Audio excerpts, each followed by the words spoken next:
Hi hello ನಮಸ್ತೆ ಎಲ್ರಿಗೂ. ಎಲ್ಲರೂ ಹೇಗಿದ್ದೀರಾ? ನಾನಂತೂ ತುಂಬ ಚೆನ್ನಾಗಿದ್ದೀನಿ. ಏನಿದು ಕಾಂತಾರ ಅದು ಏನೋ ಡಬ್ ಮಾಡಿದ್ದಾರೆ ಅಂತ ಅನ್ಕೋತಾ ಇದ್ದೀರಾ? ಇಲ್ಲ, ಅದು ರಿಯಲ್ ಆಗಿ ನಮ್ಮ ಊರಲ್ಲಿ ನಮ್ಮ ಮನೆ ದೇವ್ರದ್ದು ಉತ್ಸವ ಇತ್ತು. ಅಲ್ಲಿ ಆರ್ಕೆಸ್ಟ್ರಾ ಕೂಡ ಇತ್ತು. ಅಲ್ಲಿಗೆ ಆರ್ಕೆಸ್ಟ್ರಾ ಅಂದಮೇಲೆ ಆ್ಯಕ್ಟರ್ಸ್ ಎಲ್ಲ ಬರ್ತಾರಲ್ಲ, ಡ್ಯಾನ್ಸರ್ಸ್ ಎಲ್ಲ ಆ ರೀತಿ ಬಂದಿದ್ರಲ್ಲ, ಅವರು ಇದು ಕಾಂತಾರದ್ದು ಸಾಂಗಿಗೆ ಆ್ಯಕ್ಟಿಂಗ್ ಮಾಡ್ತಾ ಎಲ್ಲೂ ಕೂಡ ಈ ರೀತಿ ನೋಡಿರಲಿಲ್ಲ ನಾನು. ಸ್ಟೇಜಿಂದ ಕೆಳಗಡೆ ಇಳಿದು ಬಂದುಬಿಟ್ಟು ಅವರು ಆ ಥರ ಆ ಮೂವಿಯಲ್ಲಿ ಹೇಗೆ ಸರ್ಕಲ್ ಹಾಕ್ಬಿಟ್ಟು ಬೆಂಕಿಯೆಲ್ಲ ಹಚ್ತಾರಲ್ಲ, ಆ ರೀತಿ ಎಲ್ಲ ಮಾಡಿದರು. ತುಂಬ ಚೆನ್ನಾಗಿ ಅನ್ನಿಸ್ತು. ಮತ್ತು ವಿಡಿಯೋ ಫುಲ್ ಹಾಕಿದ್ದೀನಿ, ಅದು ಅವ್ರು ಹೇಗೆಲ್ಲ ಮಾಡಿದ್ರು ಅಂತಂದ್ಬಿಟ್ಟು. ವಿಡಿಯೋ ಎಲ್ಲೂ ಸ್ಕಿಪ್ ಮಾಡಿದೆ, ಮುಂದೆ ನೋಡಿ. ಮತ್ತು ಭರತನಾಟ್ಯ ಕೂಡ ಇತ್ತು, ಅದು ವಿಡಿಯೋ ಮಾಡಲಿಕ್ಕೆ ಮಿಸ್ ಆಯಿತು ನನಗೆ. ಮೊದಲಿಗೆ ನಾನು ಮನೆ ದೇವ್ರ ಉತ್ಸವ ಅಂತಂದರೆ ಫಸ್ಟ್ ಮನೆಯಲ್ಲಿ ಪೂಜೆ ಮಾಡಬೇಕು. ಮನೇಲಿ ಪೂಜೆ ಮಾಡಿದ ನಂತರ ನಾವು ಜಾತ್ರೆ ಅಂದಮೇಲೆ ಸಂಜೆ ಇರುತ್ತೆ, ಸಂಜೆ ಫಸ್ಟ್ ದೇವಸ್ಥಾನಕ್ಕೆ ಬಂದು ಪೂಜೆ ಮಾಡಿಸ್ಕೊಂಡು, ಅಲ್ಲಿ ಆರ್ಕೆಸ್ಟ್ರಾ ಆಗಲೇ ನಡೀತಾ ಇತ್ತು. ಬಟ್ ಅಲ್ಲಿ ಅದಕ್ಕಿಂತ ಮುಂಚೆ ಫಸ್ಟ್ ಪೂಜೆ ಮಾಡಿಸೋದು ಇಂಪಾರ್ಟೆಂಟ್ ಅಲ್ವಾ, ಹಾಗಾಗಿ ದೇವಸ್ಥಾನಕ್ಕೆ ಬಂದುಬಿಟ್ಟು ಪೂಜೆ ಮಾಡಿಸ್ತಾ ಇದ್ದೀವಿ. ದೇವರಿಗೆ ತುಂಬ ಚೆನ್ನಾಗಿ ಅಲಂಕಾರ ಮಾಡಿದರು. ಮತ್ತು ದೇವಸ್ಥಾನಕ್ಕೆ ಕೂಡ ದೀಪದ ಅಲಂಕಾರ ಮತ್ತು ಫ್ಲವರ್ ಡೆಕೋರೇಷನಲ್ಲಿ ತುಂಬ ಚೆನ್ನಾಗಿ ಮಾಡಿಸಿದ್ರು. ಮತ್ತು ನಮ್ಮ ಮನೆಯವ್ರು ಕೂಡ ಇದು ದೊಡ್ಡ ಹಾರ ಬೇರೆ ತಂದಿದ್ರು ದೇವರಿಗೆ, ಅದು ಹಾಕ್ತಾ ಇದ್ದಾರೆ ಹಾರ ಹಾಕಿದ್ಮೇಲೆ ನಮಗೆ ಪೂಜೆ ಮಾಡಿಬಿಟ್ಟು ಮಂಗಳಾರತಿ ಕೂಡ ಕೊಟ್ಟರು.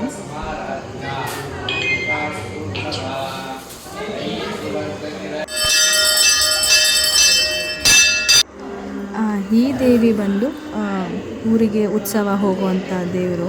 ಇದು ಕೂಡ ತುಂಬ ಚೆನ್ನಾಗಿ ಹೂವಿನಲ್ಲಿ ಅಲಂಕಾರ ಮಾಡಿದ್ದಾರೆ. ಮತ್ತು ದೇವರಿಗೆ ತುಂಬ ಒಡವೆಗಳನ್ನು ಹಾಕಿದ್ದಾರೆ. ಈ ಕಡೆ ಬಂದು ಪೂಜೆ ಮಾಡಿಸ್ಕೊಂಡು ಹೊರಗಡೆ ಬರ್ತಿದ್ದಂಗೆ ಆರ್ಕೆಸ್ಟ್ರಾ ನೋಡೋಣ ಅಂತ ನಿಂತ್ಕೊಂಡ್ವಿ. ತುಂಬ ಜನ ಇದ್ದರು. ಏನಪ್ಪ ಅಂತಂದರೆ ಮುಂಚೆ ಥರ ಹಳ್ಳಿ ಕಡೆ ಜನ ಸೇರೋದು ತುಂಬ ಕಮ್ಮಿ. ಈ ಥರ ಏನಾದರೂ ಆರ್ಕೆಸ್ಟ್ರಾ ಈ ಥರ ಏನಾದರೂ ಪ್ರೋಗ್ರಾಮ್ಗಳನ್ನ ಇಟ್ಟರೆ ಅಟ್ಲೀಸ್ಟ್ ಇದನ್ನು ನೋಡಲಿಕ್ಕಾದರೂ ಜನ ಬರ್ತಾರೆ ಅನ್ನೋ ಕಾರಣಕ್ಕೆ ಎಲ್ಲ ಕಡೆ ಈಗ ಯಾವುದೇ ಜಾತ್ರೆ ನಡೀಲಿ ಆರ್ಕೆಸ್ಟ್ರಾ ಮಿಸ್ ಇಲ್ಲದೆ ಮಾಡ್ತಾರೆ. ಅದೇ ರೀತಿ ಇಲ್ಲಿ ಆರ್ಕೆಸ್ಟ್ರಾ ಸ್ಟಾರ್ಟ್ ಆಗಿತ್ತಾಗಲೂ ನಡೀತಾ ಇತ್ತು. ಇಲ್ಲಿ ಸಾಂಗ್ ಎಲ್ಲ ಹೇಳ್ತಾಯಿದ್ರು. ಮತ್ತು ಡ್ಯಾನ್ಸ್ ಪ್ರೋಗ್ರಾಮ್ ಕೂಡ ಇತ್ತು. ಡ್ಯಾನ್ಸರ್ಸ್ ಎಲ್ಲ ತುಂಬ ಚೆನ್ನಾಗಿ ಕೂಡ ಡ್ಯಾನ್ಸ್ ಮಾಡಿದ್ರು. ನಮ್ಗೆ ನೋಡ್ಲಿಕ್ಕೆ ಸಾಧ್ಯ ಆಗಲಿಲ್ಲ. ಇಲ್ಲೇನೋ ನನ್ನ ಮಗನ ಮೇಲೆ ಒಂದೇನೋ ಇತ್ತಲ್ಲಿ, ಅದ್ರ ಮೇಲೆ ನಿಲ್ಲಿಸ್ಬಿಟ್ಟು ನಾನು ವಿಡಿಯೋ ಮಾಡಿಸ್ತಾ ಇದ್ದೀನಿ. ನನಗೆ ಕೂಡ ಹಾಗೆ ಕಾಣಿಸ್ತಿತ್ತು. ತುಂಬ ಚೆನ್ನಾಗಿ ಅನಿಸ್ತು ಡ್ಯಾನ್ಸ್ ಮಾಡಿದ್ದೆಲ್ಲ. ಮತ್ತು ಅದು ರಿದಮ್, ಆ ಸೌಂಡ್ ಇತ್ತಲ್ಲ, ಆ ಸೌಂಡಿಗೆ ನಮಗೂ ಡ್ಯಾನ್ಸ್ ಮಾಡಬೇಕಂತ ಅನ್ನಿಸ್ತಿತ್ತು. ಬಟ್ ನಾವು ಡ್ಯಾನ್ಸ್ ಮಾಡೋರೆ ಸರಿ ಹೋಗಲ್ಲ ಅಂದ್ಬಿಟ್ಟು ಸುಮ್ಮನೆ ಆದ್ವಿ. ಮತ್ತು ಅದು ಹೈಲೈಟ್ಸ್ ಅಂತಂದರೆ ನಮ್ದು ಹೇಳಿದ್ನಲ್ಲ, ಅದು ಕಾಂತಾರದು ಸ್ಟಾರ್ಟಿಂಗ್ ಹಾಕಿದ್ನಲ್ಲ, ಅದು ಮುಂದೆ ಬರುತ್ತೆ. ವಿಡಿಯೋಲ್ಲಿ ಸ್ಕಿಪ್ ಮಾಡಿದೆ ನೋಡಿ. ತುಂಬ ಚೆನ್ನಾಗಿ ಮಾಡಿದ್ರು. ಮತ್ತು ಒಂಥರ ಡಿಫ್ರೆಂಟ್ ಅಂತ ಅನ್ನಿಸ್ತು ನನಗೆ.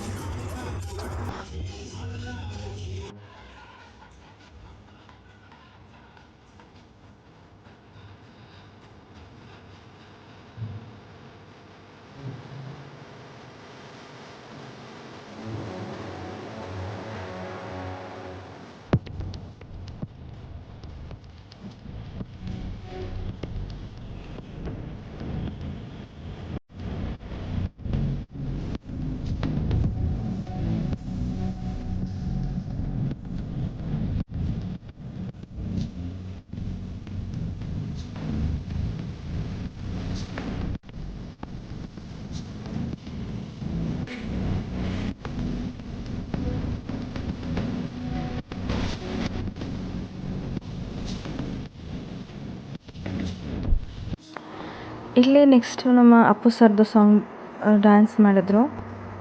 ಒಂದು ಕ್ಷಣ ಅದು ಒಂಥರ ಪ್ಯಾಥೋ ಸಾಂಗ್ ಥರ ಹಾಕಿದ್ರು ಅವರು, ರಾಜಕುಮಾರ ಮೂವಿದು. ಆ ಸಾಂಗ್ ಕೇಳ್ತಾ ಒಂಥರ ಫೀಲ್ ಆಯಿತು ಅಪ್ಪು ಸರ್ ನೆನೆಸ್ಕೊಂಡು. ಮರೆಯಲಾಗದ ಮಾಣಿಕ್ಯ ಅಂತ ಹೆಸರಿಟ್ಟಿದ್ದಾರೆ ನಮ್ಮ ಅಪ್ಪು ಸರ್ಗೆ.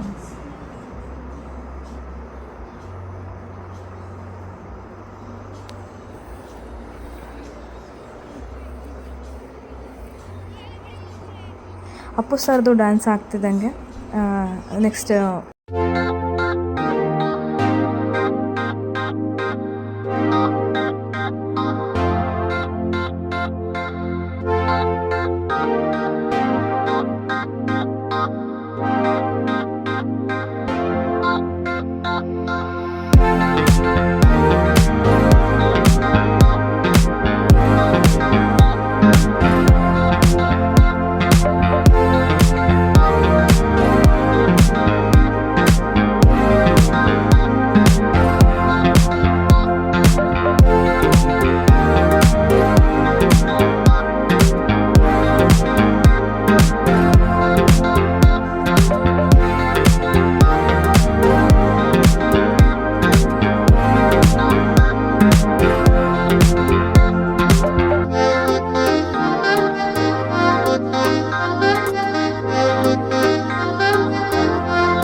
ಇಲ್ಲಿಂದ ಕಾಂತಾರದು ಸ್ಟಾರ್ಟ್ ಆಗಿದ್ದು, ಇಲ್ಲೆಲ್ಲ ಜನ ಕ್ರೌಡ್ ನಿಂತ್ಕೊಂಡಿದ್ರು. ಅವ್ರು ಬಂದು ಎಲ್ಲ ಕ್ಲಿಯರ್ ಮಾಡಿದ್ರು ಜಾಗನ. ನೆಕ್ಸ್ಟ್ ಇದು ಕೆಳಗಡೆ ಬರ್ತಾರೆ, ಜಾಗ ಬಿಡಿ ಅಂತ ಅಂದ್ಬಿಟ್ಟು. ನಾವೆಲ್ಲ ಅಲ್ಲೇ ಫ್ರಂಟಲ್ಲೇ ಇದ್ವಿ ಆವಾಗ. ಎಲ್ಲ ಸೈಡ್ ಜಾಗ ಬಿಟ್ಕೊಟ್ವಿ. ಸ್ಟೇಜ್ ಮೇಲೆ ಸ್ವಲ್ಪ ಪರ್ಫಾರ್ಮೆನ್ಸ್ ಮಾಡಿಬಿಟ್ಟು ಅವರು ಸ್ಟೇಜಿಂದ ಲಾಸ್ಟ್ ಕೆಳಗಡೆ ಬೆಂಕಿ ಹಚ್ಕೊಂಡು. ತುಂಬ ವೆಯ್ಟ್ ಇರುತ್ತೆ ಅದು, ಪಾಸ್ ಮಾಡೋದು ಕಷ್ಟ ಅಂತ ಮಾಡಿರೋರಿಗೆ ಮಾತ್ರನೇ ಗೊತ್ತಿರುತ್ತೆ.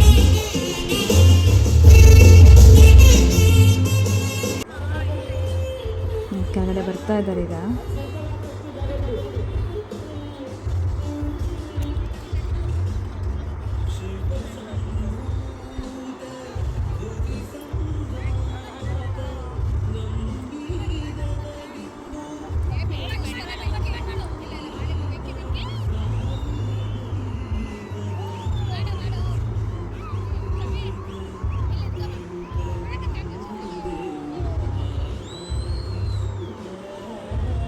ಒಂದು ರೇಂಜಿಗೆ ಚೆನ್ನಾಗಿ ಮಾಡಿದ್ರು ಅಂತ ಅನಿಸ್ತು. ನಿಮಗೂ ಕೂಡ ವಿಡಿಯೋ ಇಷ್ಟ ಆಗಿದರೆ ಲೈಕ್ ಮಾಡಿ, ಕಾಮೆಂಟಲ್ಲಿ ತಿಳಿಸಿ ವಿಡಿಯೋ ಹೇಗಿತ್ತು ಅಂತ ಹೇಳ್ಬಿಟ್ಟು.